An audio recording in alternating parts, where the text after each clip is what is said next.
What's up, folks? I'm Chris, your NFL writer here at Occupy Fantasy, here with a look at the 9-game Week 16 main slate of the NFL season here on DraftKings and FanDuel. I'm going to go over some of the top plays, picks, and lineup advice for this slate with you here. One of the smaller main slates that we have of the entire season, even though bye weeks are behind us. We have a lot of short slates this time of year. We have the Saturday games between the Bills and the Chargers, the Bengals and the Steelers. And then we have a 3-game slate on Christmas Day featuring some interesting teams as well. That leaves us with just 9 to talk about for this really, really interesting main slate here. And this slate comes with far fewer high upside offenses than some of the other recent main slates we've had. No Kansas City Chiefs, no Philadelphia Eagles, no Los Angeles Rams, no Buffalo Bills. A lot of opportunity that we normally like to leverage in our DFS lineups is not available to us here, but there is a little bit of it that we can talk about. The best opportunity on the board, and it's going to be no surprise to the player pool as a whole, everyone entering contests this week is going to be all over Tai Chandler, the starting running back for the Minnesota Vikings. I'm recording this video here on Thursday afternoon at around 4 o'clock on the East Coast. We have seen 2 straight DNPs for Alexander Mattison this week on Wednesday, Thursday. We are not expecting Alexander Mattison to play on Sunday against the Detroit Lions, so we can lock in Chandler and his massive workload once again here against the Lions defense that admittedly has been pretty tough against the run, but has not been tough against running backs in the passing game. So look at Chandler for upwards of 20 to 25 touches at a really, really affordable $5,600 here on DraftKings and just $6,900 over on FanDuel for you FanDuel players. Number 1 play of the week, we'll definitely want to start your lineups with Tai Chandler. Now, another interesting dynamic on this short slate is the spreads and the totals. A lot of tight spreads this week here as we come up on the end of the season, particularly on Sunday's main slate. I like to talk about the biggest favorites on the slate because I think that gives us some insight into which running backs are most likely to be playing in favorable game script situations. However, this week's list is kind of strange. The 2 biggest favorites on this slate are going to be the Chicago Bears and the Green Bay Packers. They're each favored by 4.5 points in their respective matchups. The Bears have a 3-headed monster at running back that we have to contend with. They're going to be playing in the 4:25 p.m. window against the Arizona Cardinals at home. And in recent weeks, Rashawn Johnson has played the most snaps for the Bears and has seen largely opportunities in the passing game from Justin Fields. Not a ton of carries on the ground.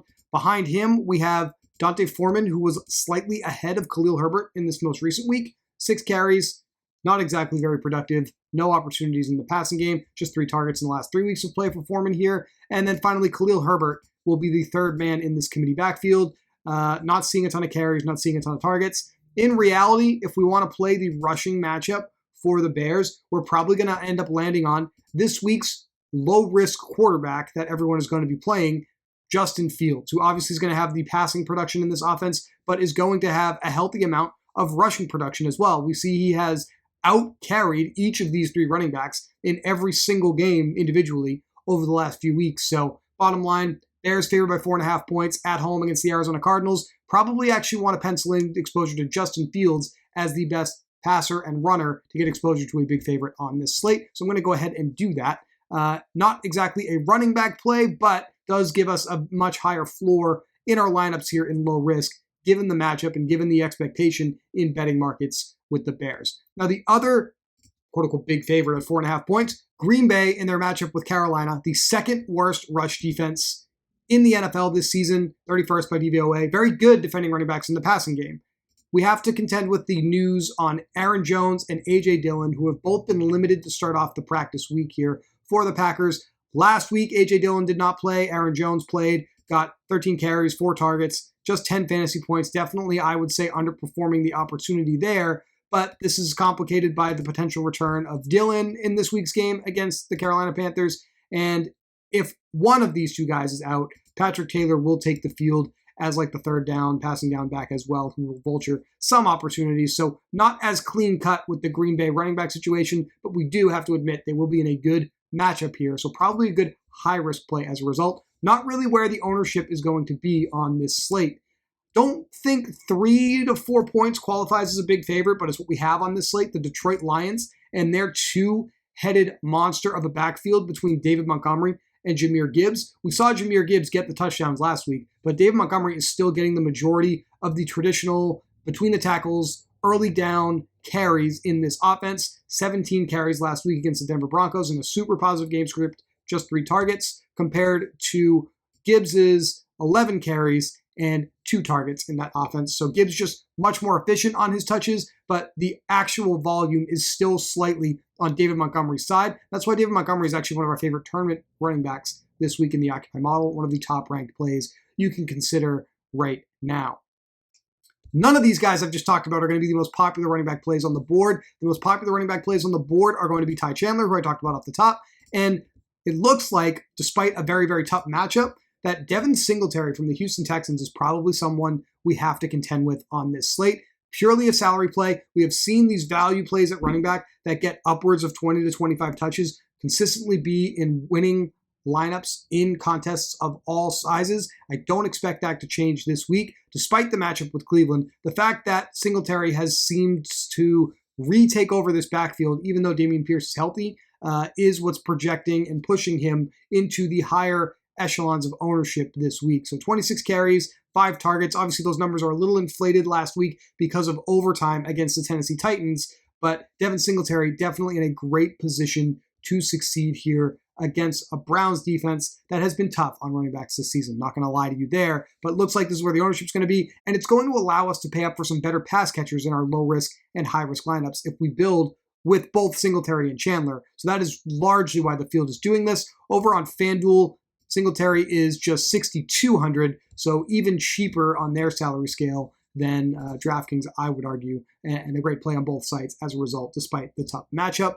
One last running back that I am super interested in, if he is able to make his return, Jonathan Taylor from the Indianapolis Colts, just 7,200 here on DraftKings.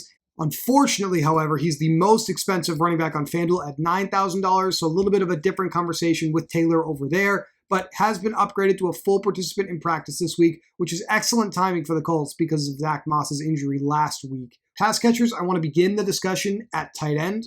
The new reincarnated version of Rob Gronkowski, Trey McBride here is going to be the most popular play we can consider. 7+ targets over the last 5 weeks. High watermark of 11 last week against the San Francisco 49ers in a trailing game script. Arizona is going to likely be in trailing game scripts the rest of the way here. Really, really good opportunity to deploy him at $5,700. Think he has a really good chance to be the highest scoring tight end of the slate. I think he has at this point pretty much surpassed Travis Kelce, TJ Hawkinson as the number 1 tight end you can consider weekly in fantasy football the way he's being used. No different here in the daily format. 5,700 here on DraftKings, and then we have him at 7,000 over on FanDuel as a great play. If you go into the Occupy model and look at the tight ends, come back to the wide receivers in a second, he's the number 1 play by far on DraftKings, not even close by our proprietary OF index on DraftKings, and still the number 1 play over on FanDuel as well. So I think our low risk discussion at tight end begins and ends with Trey McBride, in my opinion, this Sunday. You definitely want to get him into your lineups. That leads us to a little bit of a discussion about what are we going to do at wide receiver. Typically, we're playing 3 running backs at a low risk lineup. We got $4,800 left here. Most likely, the third running back we're looking at is going to be at least in that $6,000 range. So how are we going to make this work this week? Defense is our last lever we can pull on, right, to lower salary. Our model is partial to the Miami Dolphins as home favorites against the Dallas Cowboys. As a tournament play, I don't know if I would do this in low risk because on DraftKings here, they're $2,700, and we're picking up on some signal in our model that suggests the Tampa Bay Buccaneers against Jacksonville are going to be the most popular play this week. Trevor Lawrence may not be available for the Jaguars. He is in the concussion protocol, so if the Buccaneers get 4 quarters against CJ Beathard, this is almost certainly going to be where the field is in low risk / cash games. So I think the Buccaneers defense is how you want to play a low risk contest this week at just $2,600. But some other options that preliminarily look pretty popular behind the Buccaneers. We have the Jets against the Washington Commanders. The Dolphins, who are also our top-ranked play, are going to be the 3rd most popular defense on DraftKings, so definitely a reasonable consideration here on DraftKings. Over on FanDuel, the Seattle Seahawks are a very, very affordable $3,500 on their salary scale, so I think we want to consider them in their matchup with the Tennessee Titans, who may be turning back to Ryan Tannehill this week if Drew Lock is unable to go. Just $3,500. Definitely want to play defenses against rusty quarterbacks that are coming off the bench to make spot starts. Definitely a good opportunity every single time we get that. Now we're at $55.33 per player remaining for a couple of wide receivers and a flex. DJ Moore, I think obviously we would love to stack DJ Moore with Justin Fields in a tournament. And I do think the Bears and Cardinals game is one of my favorite game stacks this week. It's actually my second favorite game stack on the board, but I don't think we need to force DJ Moore into a low-risk lineup. I'll leave him in here for now. If we have to make an adjustment, I'm going to remove him and put another wide receiver in here that fits the contest criteria here. In the Occupy model, we have a couple of things we can look at to identify top plays. Obviously, OF Index shows us that Calvin Ridley, believe it or not, is the top play for tournaments in our model this week. Going to be reasonably popular as well. He's going to be the 6th highest owned wide receiver in tournaments, according to our early projection here on DraftKings, and he's going to be tied as the highest owned wide receiver over on FanDuel, which is certainly very interesting for Ridley. If you look at the projected targets, we have 4 guys projected for 9+ targets this week. Ridley is at the top of this list. CeeDee Lamb, Amon-Ra St. Brown, Garrett Wilson from the Jets is on here at a really affordable salary on both DraftKings and FanDuel, but not really at high ownership, so that suggests Wilson's probably better for tournaments. We have 2 data points so far that suggest we probably should be considering Calvin Ridley in a low-risk lineup anywhere we can play. He leads the model on DK and on FanDuel, and he leads our target projection. That's a really, really strong indicator. And then I'll go back to the third indicator, which of course is projected ownership.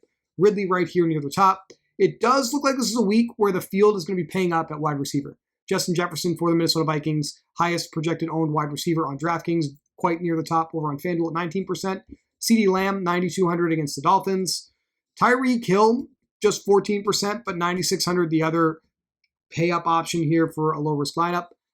I think we have seen enough here to suggest maybe DJ Moore is not the way we're going to go here, because in this salary tier, it does look like the option the field is going to be playing is Calvin Ridley. This conflicts directly with our Buccaneers defense play, isn't typically a deal breaker in cash. I don't like to do it, so I'm going to move this to the Dolphins since I just saved $600 downgrading to Calvin Ridley. Now, $5,700 per player remaining. I do think there are some opportunities to create a few more dollars of savings. I like to look at the best DraftKings plays in our model at $5,000 or less. This tends to correlate with the best FanDuel plays at $6,000 or less. There's not a ton of popular plays in this range. Darnell Mooney apparently going to be 10% on DraftKings, but a very low OF index ranking for us in our model, so I think I'm going to cross that one off. I like to look at some wide receivers that have been underperforming their recent opportunity in our model, and now we have an interesting list here. Jonathan Mingo from the Carolina Panthers is going to be the most popular option in this low salary group. 6.7 expected targets against the Packers, 3,600 on DraftKings, 5,400 over on FanDuel. I don't see ownership above 10%, so I don't know if anyone's actually going to be playing these guys in low-risk contests. So let's bump the salary up a little bit further to 6,000 on DraftKings. By upgrading the salary to 6,000 here, I see that we have 2 wide receivers that are going to be extremely popular on this slate. Terry McLaurin and Tyler Lockett are going to be over 15% owned on DraftKings and FanDuel. They project for 7+ targets in our model. And if I remove the filters altogether that I just put in here, they're also number 4 and number 5 by projected ownership overall. So perfect storm with these 2 receivers, in addition to Calvin Ridley, suggests that I can probably get away with playing these guys in low risk here on DraftKings. I got 5,800 to close out my lineup with a flex play. Now, what is available down here is a little questionable at the running back position. But we obviously have the Garrett Wilson play at wide receiver. Doesn't seem like a cash play at its projected ownership. This would probably be the best way that I would go if I was building a lineup this way. I think what I have just learned here is that there's 2 things that we could do to get to a running back play in the flex. And the most logical ones that we need to work towards are Breece Hall at $6,100, Tony Pollard at $6,700, Jonathan Taylor at $7,200 here on DraftKings. I think my favorite play for the third running back in a low-risk lineup here is Breece Hall. The problem is I'm going to have to find $300 to do it. There's 2 ways I think I would try to accomplish that if I was building a low-risk lineup this week. I'd probably come off the Dolphins and punt defense altogether if I liked this lineup enough to just leave it as is. The other thing you can do is downgrade at the quarterback position. Yeah, it's scary to fade Fields' rushing production, but it's not like we're expecting other quarterbacks to not score a ton of points. If we get other quarterbacks around 20 fantasy points that are lower than Justin Fields' salary, then we're in a really strong position to succeed here. And the best options in the model are going to be Baker Mayfield at $6,000. Even Nick Mullins potentially here on DraftKings for the Minnesota Vikings is showing a little bit of ownership upside. But let's just go back to somewhat of a play that worked for us last week with Matthew Stafford and the Los Angeles Rams in Baker Mayfield at this low salary. And that allows us, I think, to come up at running back for a third running back play in our lineup. So Baker Mayfield with the Buccaneers definitely gives us much more salary flexibility for that flex play here in low-risk contests. See, I have a little bit of a similar approach here over on FanDuel. I do think you've got even more salary flexibility over here, given the pricing be a little looser. So I actually think you can just go Fields more, lock it. You can probably get to Calvin Ridley, who is 6,800 and still have 6,400 for your final play here on FanDuel. Definitely like the way the FanDuel slate is setting up for sure. Tournaments. I love the Fields to Moore connection. That is one of my favorite ways to play this slate. So obviously I'm going to advocate for that as one of my favorite stacks, and it's extremely affordable on this slate. 5,500 per player remaining for those final three spots. Very, very strong in my opinion.